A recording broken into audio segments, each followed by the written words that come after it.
Freedom ಪಾರ್ಕ್ನಲ್ಲಿ ಇಂದು ದಲಿತ tiger ಸಂಘಟನೆ ವತಿಯಿಂದ ರಾಜ್ಯಾಧ್ಯಕ್ಷರಾದ ಅರುಣ್ ಕುಮಾರ್ ನೇತೃತ್ವದಲ್ಲಿ ದಲಿತ ಟೈಗರ್ ಸಂಘಟನೆ ಮುಖಂಡರಾದ ಕೆ.ಸಿ. ವಿಜಯಕುಮಾರ್ ಅವರಿಗೆ ನ್ಯಾಯ ದೊರಕಿಸಿಕೊಡುವಂತೆ ಆಗ್ರಹಿಸಿ ಫ್ರೀಡಂ ಪಾರ್ಕ್ನಲ್ಲಿ ಬೃಹತ್ ಪ್ರತಿಭಟನೆ ನಡೆಸಲಾಯಿತು.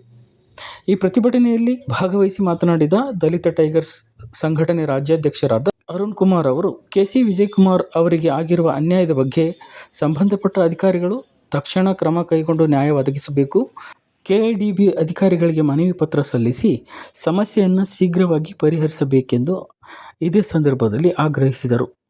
ಪ್ರತಿಭಟನೆಯಲ್ಲಿ ನೂರಾರು ಕಾರ್ಯಕರ್ತರು, ಮುಖಂಡರು ಭಾಗವಹಿಸಿ ಘೋಷಣೆ ಕೂಗುತ್ತಾರೆ. ಸಂಘಟನೆಯ ಹೋರಾಟಕ್ಕೆ ಜಯವಾಗಲಿ. डॉक्टर बाबा साहेब अंबेडकर जिंदाबाद.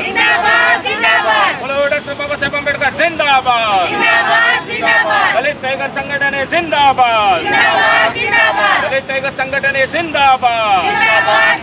ಕೆ.ಸಿ. ವಿಜಯಕುಮಾರ್ಗೆ ಆಗಿರುವ ಅನ್ಯಾಯದ ವಿರುದ್ಧ ನ್ಯಾಯ ಸಿಗಲೇಬೇಕು. ಕೆ.ಸಿ. ವಿಜಯಕುಮಾರ್ ಅವರಿಗೆ ನ್ಯಾಯ ಸಿಗಲೇಬೇಕು. ಕೆ.ಸಿ. ವಿಜಯಕುಮಾರ್ಗೆ ಅನ್ಯಾಯ ಮಾಡಿದವರನ್ನು ಕೂಡಲೇ ಬಂಧಿಸಿ. ಕೆ.ಸಿ. ವಿಜಯಕುಮಾರ್ ಅನ್ಯಾಯ ಮಾಡಿದವರನ್ನು ಕೂಡಲೇ ಬಂಧಿಸಿ. ಬೇಕೇ ಬೇಕು. ಯಾತಕ್ಕಾಗಿ ಹೋರಾಟ? ಯಾತಕ್ಕಾಗಿ ಹೋರಾಟ? ಎಲ್ಲಿಯ ತನಕ ಹೋರಾಟ? ಎಲ್ಲಿಯ ತನಕ ಹೋರಾಟ? ಬೇಕೇ ಬೇಕು. ಬೇಕೇ ಬೇಕು. बोलो डॉक्टर बाबा साहेब अंबेडकर जिंदाबाद. बोलो डॉक्टर बाबा साहेब अंबेडकर जिंदाबाद. दलित टाइगर संघटನೆಯ ಹೋರಾಟಕ್ಕೆ ಜಯವಾಗಲಿ. ದಲಿತ ಟೈಗರ್ ಸಂಘಟನೆಯ ಹೋರಾಟಕ್ಕೆ ಜಯವಾಗಲಿ. ಇವತ್ತೇನೆಂದ್ರೆ ಮೈಸೂರು ಜಿಲ್ಲೆಯಲ್ಲಿ ಕೈಗಾರಿಕಾ ಪ್ರದೇಶದಲ್ಲಿ ಪ್ಲಾಟ್ ನಂಬರು 24 ಅದರಲ್ಲಿ ಏನಾಗುತ್ತೆ ಅಂದರೆ ವೈಟ್ ಸ್ನೋ ಅಂತ ಹೇಳಿ ಒಂದು ಕಂಪನಿಗೆ ಅದು KDBಯಿಂದ ಅಲರ್ಟ್ ಆಗಿರುತ್ತೆ. ಆ ಕಂಪನಿ ತುಂಬ ತೀರಾ ನಷ್ಟದಲ್ಲಿ ನಡೀತಾ ಇರೋದ್ರಿಂದ ಬಂದು ಇವ್ರು ಏನು ಮಾಡ್ತಾರೆ, ವಿಜಯಕುಮಾರ್ ಅನ್ನೋರು ನಮ್ಮವ್ರ ಹತ್ರ ಬಂದು ನಮ್ಮದು ಫ್ಲ್ಯಾಟ್ ಇದೆ, ಇದನ್ನು ನೀವು ಕೊಂಡ್ಕೊಳ್ಳಿ, ನಮ್ಮ ಕಂಪನಿಗೆ ಸಹಾಯ ಆಗುತ್ತೆ, ತುಂಬ ತೀರಾ ಬಡ ಜನರಲ್ಲಿ ಕೆಲಸ ಮಾಡ್ತಾ ಇರೋದಂತೆಲ್ಲ ಹೇಳಿ ಇದು ಮಾಡ್ತಾರೆ. ಸರಿ ಆಯ್ತಂತ ಹೇಳಿ ಇವರು ಎಲ್ಲ ನೋಡಿ ಆದಮೇಲೆ ಆ ಫ್ಲ್ಯಾಟ್ನ ಬಂದು ಕೊಂಡ್ಕೊಂಡು ಮುಂದಾಗ್ತಾರೆ. ಒಟ್ಟು 5.25 ಕೋಟಿ ಮಾತಾಡ್ತಾರೆ. 5,20,00,000 ತನಕ ಕೊಟ್ಬಿಟ್ಟಿರ್ತಾರೆ. ಇದು ಘಟನೆ ಬಂದು ವ್ಯವಹಾರಗಳೆಲ್ಲ ನಡೆದಿರೋದು ಬೆಂಗಳೂರಲ್ಲೇ, ಜಾಗ ಇರೋದು ಮೈಸೂರಲ್ಲಿ. ಆಮೇಲೆ ಏನಾಗುತ್ತೆ, ಇವ್ರು ಏನು ಮಾಡ್ತಾರೆ ಅಂದರೆ 10 ವರ್ಷ ತಳ್ಕೊಂಡು ಬರ್ತಾರೆ. KDBಯಿಂದ ನಮಗೆ ಬಂದು NOC ಬರಲಿ, KDBಯಿಂದ ನಮಗೆ ರಿಜಿಸ್ಟರ್ ಆಗಲಿ, ನಾವು ನಿಮ್ಗೆ ರಿಜಿಸ್ಟರ್ ಮಾಡಿಕೊಡ್ತೀವಿ ಅಂತ ಹೇಳಿ ಈ ಥರ ಸುಳ್ಳುಗಳು ಹೇಳ್ಕೊಂಡು ಬರ್ತಾನೆ ಇರ್ತಾರೆ. ಆದರೆ ಇತ್ತೀಚೆಗೆ ಏನಾಗುತ್ತೆ ಅಂದರೆ ಒಂದು 6 ತಿಂಗಳ ಮುಂಚೆ ಬಂದು ಬೇರೆ ಒಬ್ಬರಿಗೆ ಮಾರಾಟ ಮಾಡ್ತಾರೆ ಇವರು. ಏನಂತ ಹೇಳಿ ಇವರು ಏನು ಬಂದು ದಾಖಲೆಗಳು ಫುಲ್ಲು ಒರಿಜಿನಲ್ ಸಂಬಂಧಪಟ್ಟ ಜಾಗಕ್ಕೆ ಸಂಬಂಧಪಟ್ಟ ಎಲ್ಲ ದಾಖಲೆಗಳು ವಿಜಯಕುಮಾರ್ ಹತ್ರ ಇದೆ. ಕೊಟ್ಟು ಅವ್ರ ಅಗ್ರಿಮೆಂಟ್ ಎಲ್ಲ ಮಾಡಿ ಆದಮೇಲೆ ಇವ್ರು ಏನು ಮಾಡ್ತಾರೆ, ದಾಖಲೆ ಕಳೆದೋಗಿದೆ ಅಂತ ಹೇಳಿ ಒಂದು ಕಂಪ್ಲೇಂಟ್ ರಿಜಿಸ್ಟರ್ ಮಾಡಿ ಒಂದು ನಕಲಿ ಇದು ಸರ್ಟಿಫಿಕೇಟ್ ಕಾಪಿ ತಗೊತಾರೆ. ತಗೊಂಡು ಅದ್ರ ಮೇಲೆ ಬಂದು ಇನ್ನೊಬ್ಬರಿಗೆ ಮಾರಾಟ ಮಾಡ್ತಾರೆ.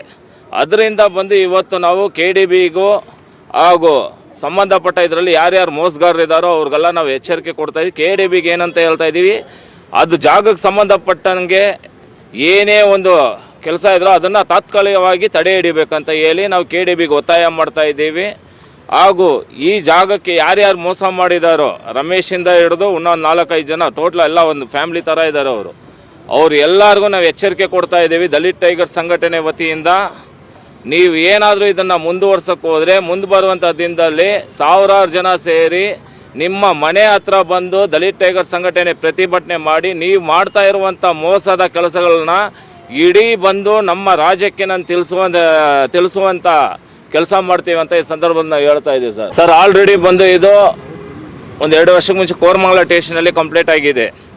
ಇದು ಲೋಕಾಯುಕ್ತಕ್ಕೆ ಸಲ್ಲಿಸಬೇಕಾಗಿದ್ದರೆ KDBಯಿಂದ ನಮಗೆ ಬಂದು ಅನ್ಯಾಯ ಆಗಿದ್ರೆ ನಾವು ಸಲ್ಲಿಸ್ಬೋದಾಗಿತ್ತು.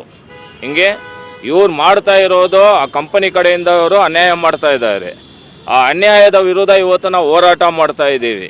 ಯಾಕಂದರೆ ಏನು ಸರ್ ಇದು ಸಂಬಂಧ? ಯಾರಿಗೆ? ಅವರು ವಿಜಯಕುಮಾರ್ಗೆ ನಿಮಗೆ ಏನು ಸಂಬಂಧ? ಸರ್, ವಿಜಯಕುಮಾರು ನಮ್ಮ ಸಂಘಟನೆಯ ಗೌರವಾಧ್ಯಕ್ಷ ಆಗಿದ್ದಂಥವರು. ಹಿಂಗೆ ನಮ್ಮ ದಲಿತ ಟೈಗರ್ ಸಂಘಟನೆ ಗೌರವಾಧ್ಯಕ್ಷರಾಗಿದ್ದಂಥವರು. ನಮಗೆ ತುಂಬ ಒಡನಾಡಿಗಳು. ಹಾಗೂ ಇವರು ಬಂದು ಅವ್ರಿಗೆ ಕೆಲಸ ಟೈಮ್ ಇಲ್ಲದೆ ಇರೋ ಕಾರಣದಿಂದ ಫುಲ್ಲು ಅವ್ರಿಗೆ ಇದಕ್ಕೆ ಸಂಬಂಧಪಟ್ಟಂಗೆ ಫುಲ್ಲು ನನ್ನ ಹೆಸರಿಗೆ ಬಂದು GPA ಮಾಡಿಕೊಟ್ಟಿದ್ದಾರೆ. ಅವ್ರು ಎಲ್ಲೂ ಓಡಾಡೋಕ್ಕೆ ಬರೋಲ್ಲ, ನೀವು ಮುಂದೆ ನಿಂತ್ಕೊಂಡು ಮಾಡಿ ನನಗೆ ನ್ಯಾಯ ದೊರಕಿಸ್ಕೊಡಿ ಅಂತ ಹೇಳಿ ನಮ್ಮ ಹತ್ರನೂ ಕೇಳ್ಕೊಂಡು, ನಮ್ಮ ಸಂಘಟನೆ ಹತ್ರ ಕೇಳ್ಕೊಂಡಿರೋದಕ್ಕೋಸ್ಕರ ನಾವು ಮಾಡ್ತಾಯಿದ್ದೀವಿ ಸರ್. ಸರ್, ನಾವು KDB ಬಗ್ಗೆ ನಾವು ಏನು ಆರೋಪ ಮಾಡ್ತಾ ಇದ್ದೀವಿ ಅಂದರೆ, ಆರೋಪ ಮಾಡ್ತಾ ಇಲ್ಲ. KDBಗೆ ಮನವಿ ಮಾಡ್ತಾ ಇದ್ದೀವಿ. ಏನಂತ ಹೇಳಿ, ಈ ಥರ ಬಂದು ಮೋಸಗಾರಗಳಿಗೆ ಮುಂದೆ ನೀವು ಯಾವುದೇ ರೀತಿ KDBಗೆ ಸಂಬಂಧಪಟ್ಟಂಗೆ ದಾಖಲೆಗಳನ್ನ ನೀವು ಮಾಡೋದಾಗಲಿ ಏನು ದಾಖಲೆಗಳನ್ನ ನೀವು ಮಾಡಿದ್ದೀರಾ ಅದನ್ನು ಬಂದು ಈಗಲೇ ತಡೆ ಹಿಡೀರಿ ಅಂತ ನಾವು ಹೇಳ್ತಾ ಇದ್ದೀವಿ. ಯಾಕಂದರೆ ಆ ಜಾಗಕ್ಕೆ ಸಂಬಂಧಪಟ್ಟಂಥ ಎಲ್ಲ ದಾಖಲೆಗಳು ಒರಿಜಿನಲ್ ಪೇಪರು ಪೂರ್ತಿ ಬಂದು ಇರೋದು ವಿಜಯಕುಮಾರ್ ಹತ್ರ. ಅವರು ಅಗ್ರಿಮೆಂಟ್ ಹಾಕಿ ಮೇಲ್ ಐಡಿಯಿಂದ ಅವ್ರಿಗೆ ಮೆಸೇಜ್ ಮಾಡಿ ಎಲ್ಲ ಪ್ರತಿಯೊಂದು ದಾಖಲೆಗಳೂ ಇದೆ.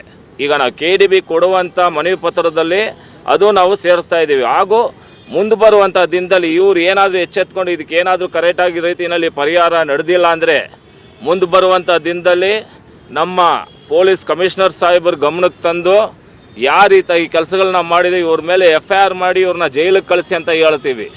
ಕಾರಣ ಏನಂದರೆ, ಇದೇ ಮುಂಚೆ ಏನು ಹೇಳ್ತಾಯಿದ್ರು, ಕೋರಮಂಗಲ ಟೆಸ್ಟ್ ಕಂಪ್ನಿ ಇದು ಸಿವಿಲ್ ಮ್ಯಾಟ್ರ್ ಅಂತ ಹೇಳ್ತಾಯಿದ್ರು. ಯಾವಾಗ ಬಂದು ಇವರು ದಾಖಲೆಗಳು ನಮ್ಮ ಹತ್ರ ಕೊಟ್ಬಿಟ್ಟು ಎಲ್ಲ ದುಡ್ಡುಗಳನ್ನ ಈಸ್ಕೊಂಡು ದಾಖಲೆ ಕಳೆದೋಗಿದೆ ಅಂತ ಹೇಳಿ ಒಂದು ಪೊಲೀಸ್ ಕಂಪ್ಲೇಂಟ್ ಕೊಟ್ಟು, ಆ ಕಂಪ್ಲೇಂಟ್ ಮೇಲೆ ಬಂದು ಇವರು ಏನು ಮಾಡ್ತಾರೆ, ಸರ್ಟಿಫಿಕೇಟ್ ಕಾಪಿ ತಗೊತಾರೆ.